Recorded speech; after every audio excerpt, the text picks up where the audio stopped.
कलयुग के अंदर बहुत सी ऐसी बीमारियां हैं जो आप जैसे युवाओं को अपने चपेट में ले रही है कि आपको मोबाइल फोन की लत लग गई है या आपका पढ़ने में रुचि नहीं है, आपको किसी और चीज में मजा आने लग गया है। इसमें बेटा आपकी गलती नहीं है।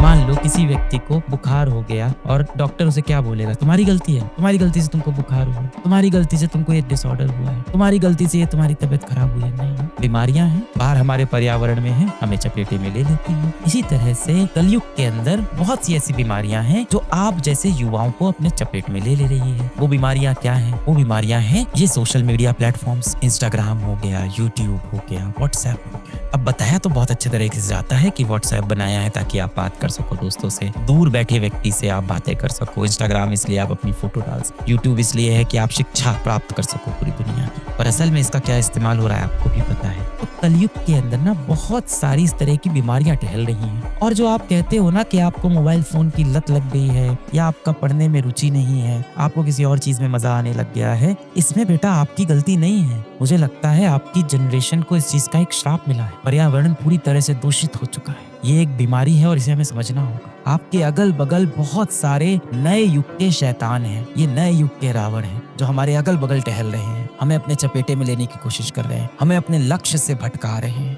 जब आप किसी OTT प्लेटफॉर्म पे कोई भी वेब सीरीज देखने लगते हो, कोई भी शो देखने लगते हो जिसमें लड़ाई झगड़ा चल रही है, कुछ भी चल रही है, पंचायत चल रही है, उससे आपको आपका लक्ष्य पाने में कोई मदद नहीं होगी। आप बोलते हो नहीं वो मुझे खुशी देगा, मुझे सुख देगा। उतनी देर आप अपने एक बहुत अच्छे दोस्त से बैठ के किसी विषय पे चर्चा करो, आपको ज्यादा सुख महसूस होगा। अपने माता पिता के साथ बैठ के बातें करो, आपको ज्यादा सुख महसूस होगा। आप जाके बाहर कोई खेल खेलाओ, शारीरिक कसरत वाला कोई खेल खेलाओ, आपके शरीर को भी अच्छा लगेगा, आपके दिमाग को भी अच्छा लगेगा। पर हम कर नहीं पाते, क्यों? क्योंकि हम बीमार हो गए। आप समझो इसमें आपकी गलती नहीं है। मैं आपको बिल्कुल ब्लेम नहीं कर रहा हूँ, तुम्हारा हाथ पकड़ के मैं खड़ा हूँ। मैं बहुत सारे बच्चों से हर रोज मिलता रहता हूँ। यहाँ ऑफिस में हर रोज बच्चे आते हैं, कभी मैं चला जाता हूँ, कभी आसपास कहीं बच्चे मुझसे टकरा जाते हैं। मैं हर रोज बच्चों से मिलता रहता हूँ। वरना मैं सोशल मीडिया पे मैं तो एक्टिव रहता हूँ देखने के लिए कि मेरे बच्चे क्या कर रहे हैं। और मैं अपने बच्चों को दोष नहीं देता हूँ कि तू खराब है, तू पापी है, तू पागल है, तू नालायक है, तू दुष्ट है। नहीं है, मुझे पता है मेरा हर एक बच्चा दिल से आज भी चाहता है कि वो जीवन में सफल हो, समाज का कल्याण करे, अपने माँ बाप के लिए कुछ अच्छा कर जाए।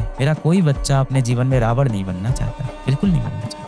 बात आती है इन बीमारियों से हम कैसे लड़े जो हमारा समय लेके हमसे चली जाती है। कोई वेब सीरीज देखी आपने, कोई शो देखा, दोस्तों के साथ बाहर पार्टी पे चले गए, खाने पीने चले गए, आप मोबाइल पे शॉर्ट्स देख रहे हो, आप व्हाट्सएप पे की से रात बात कर रहे हो, ये जितनी भी आप मौज मस्ती कर रहे हो, इससे आप कभी भी जीवन में एक बड़े मनुष्य, एक सफल मनुष्य नहीं बनने वाले। मेहनतों के किस्से मशहूर होते हैं। ये जितनी भी बीमारियां हैं, इनसे लड़ने का क्या तरीका है? इंद्रियों पे काबू कैसे होगा? ये अभी क्या हुआ मॉडर्न समय के अंदर, आप देखो भगवान पे विश्वास करने वाले को, और जब मैं भगवान बोल रहा हूँ तो अपने अपने धर्म के हिसाब से अपने अपने क्रिएटर को आप मान लेना। भगवान पे विश्वास करने वाले को हमने बोला कि वो गवार है। जो भी व्यक्ति होता है जो भगवान पे विश्वास करता है, हम लोग कहते हैं ये तो बहुत पुरानी सोच का है, ये तो गवार है, साइंस ये कहती है, साइंस वो कहती है। मैं तो फिजिक्स का ही टीचर रहा हूँ। आप इतिहास के जितने बड़े साइंटिस्ट उठा लो, सब ये कहते हैं कि ये दुनिया किसी ने बनाई है, अपने आप नहीं बनी। हाँ, वो रचयिता जो है दुनिया का, वो देखने में कैसा होगा हमें नहीं पता है। इसीलिए उपनिषद कहती भी है कि भगवान का कोई रूप नहीं है, भगवान का कोई शेप नहीं है। मॉडर्न समय में क्या हुआ कि हम उससे दूर हो गए। हमें लगा कि बहुत कूल होगा अगर हम बोलेंगे कि I am N atheist, I don't believe in God. हमें लगा ये बहुत कूल है। और आप देखो जैसे जैसे आप अपने भगवान से, किसी भी भगवान को आप मान सकते हो, अंत में सब ऊपर एक है। आप यहाँ लड़ाई झगड़ा कर रहे हो, रचयिता तो एक ही होगा ना। आप जब उससे दूर होते हो तो आप इस तरह की बीमारियों से ग्रस्त होते हैं। आपको अपने माता पिता, अपने भगवान, इन सब के साथ समय बिताना होगा इस दूषित दुनिया से, इस कलयुग के शैतान से बचने के लिए। आप जिस भी भगवान को मानते हो उसके सामने जाके हाथ जोड़ना, या जिस भी तरह से आप प्रेयर करते हो उस तरह से प्रेयर करना, शक्ति मांगना अपने अंदर।